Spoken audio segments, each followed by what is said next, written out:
সংসার জীবনে এত বছরে হাজবেন্ডের সাথে আছি। প্রায় ২০১৫ সালের পরে আমি নেল পলিশ লাগিয়েছি। ২০১৫ পর থেকে আজ পর্যন্ত আমার এই আজকের নেল পলিশ যেটা এটা তাও আমার মেয়ে লাগিয়ে দিয়েছে।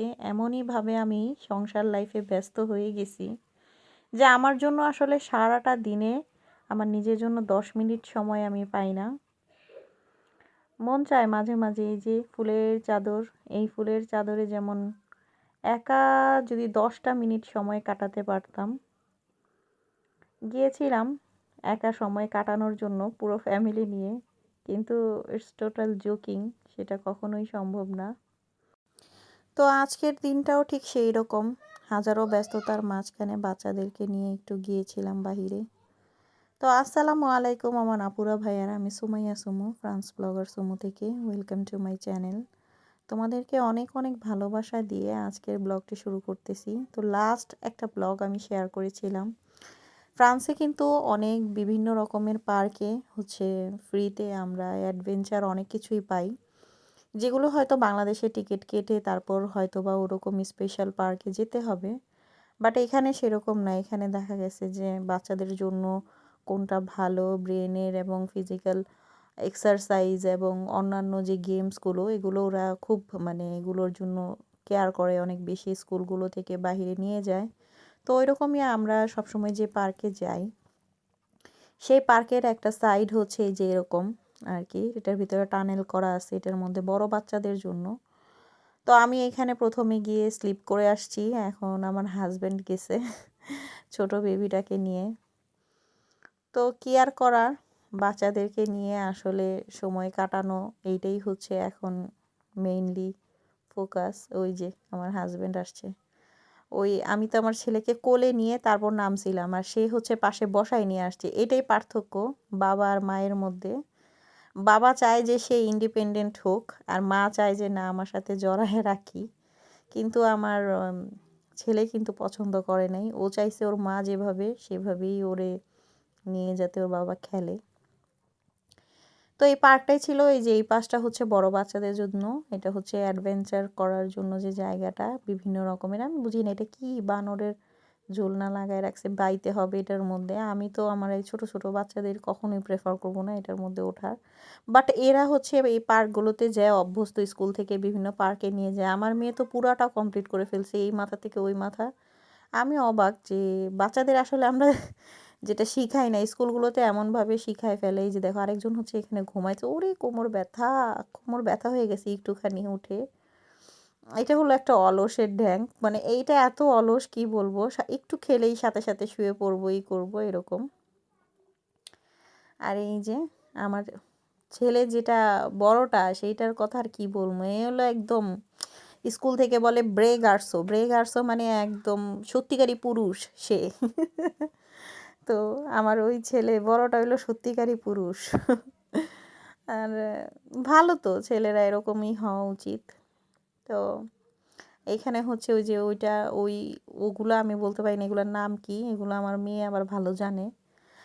একটা রশির মতো এটার মধ্যে ঝুলবে, আর ওই যে আমার ছেলে একা একাই আর কি, এমন লেভেলের সাহস ওর, এইটার মধ্যে একা একাই যে উঠাই দিছে, নিজে নিজে গিয়ে লাইন ধরে ধরে বারবার উঠতেছে। আমি শুধু ওরে ফলো করতেছি যে ও কি করে এই পার্কে আইসা। হয়েছে কি, লাস্ট ইয়ার আমি একটা অ্যাডভেঞ্চার পার্কে গিয়েছিলাম স্কুল থেকে। তো আমি আমার মেয়েরে টেক কেয়ার করতেছি, ও তো বড়, আর এ একা একা সব এদিক ওদিক গাছগুলো বাইতেছে, ই করতেছে। ওই যে ওখানে ও সিরিয়াল ধরে বড় বাচ্চাদের সাথে যায়, ও ওখানে গিয়েই করতেছে। আমি ওর বারবার ডাকতেছি, আসো আমাদের কাছে আসো। এই এই ছেলে একদম হবে বড় হইলে একটা বিশাল সাহস। মাশাআল্লাহ বলবা সবাই আমার বাচ্চাদের জন্য। তোমাদের কাছে এই ভিডিওগুলো শেয়ার করি আসলে অনেক সময় নিজেরও বলা হয় না, বাট সবাই একটু মাশাআল্লাহ বলবা বাচ্চাদের জন্য, কারণ বাচ্চাদের খুব নজর লাগে। তো আমার হাজব্যান্ডে আমি বললাম যে যাও তুমি একটু যায় ওই মেয়েকেও একটু ঝুলাও। আর পিচ্চিটারে তো খেলাইতেই পারলাম না, সে খালি এদিক শুয়ে পড়ে ওদিক শুয়ে পড়ে, এদিক বসে পড়ে ওদিক বসে পড়ে। এখনও বলবে শুধু যে মা কোলে নাও, মা কোলে নাও। এই যে এইখানে এক বাঙালি ভাবি, উনি আবার আসছে এখানে পার্কে, তার 4-5 জন ছেলে মেয়ে নিয়ে সবাই খেলতেছে। ওই ওই ওই জায়গায় হচ্ছে বারবার যায় হচ্ছে যে এখন হচ্ছে আমার মেয়েটা গিয়ে সিরিয়াল ধরছে ছেলেরে দেখা। আর ছেলেটাও হচ্ছে আগেই যায় একা একা, মানে অন্য খেলা আর ভালো লাগতেছে না, ওইটাই সিরিয়াল ধরে ধরে বারবার খেলতেছে। এই যে এরকম ধাক্কা দিয়ে পুশ করে দিলে একা একা যাবে আর কি। তো বাচ্চাদের জন্য কত রকম কত কিছু। এটা একটা পাকিস্তানি ফ্যামিলি আবার আসছে, তারা নিজেদের বাচ্চাদেরকে নিয়ে। আবার আমার হাজব্যান্ড আবার গেছে জোরে ঝুলাই দেওয়ার জন্য। প্রথমে ছেলেরে দিছে, এখন আবার মেরে, আরে বাবা। ভালোই, বাচ্চাদের জন্য যে কত রকম ব্যবস্থা। আমার এগুলো দেখলে আমার মন চায় যে আমিও যদি এগুলো খেলতে পারতাম।